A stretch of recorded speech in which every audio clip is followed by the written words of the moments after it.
Kalavad road રોડા પાસે આવાસ યોજના બિલ્ડિંગમાં રહેતા શખ્સે માદક દ્રવ્યોનું સેવન કરીને સિક્યુરિટી કાકાને માર માર્યો.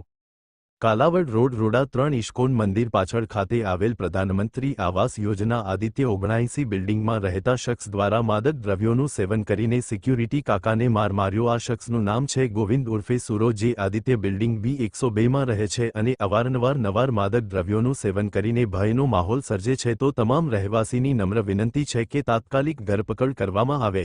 અહેવાલ સંજય પોપટ.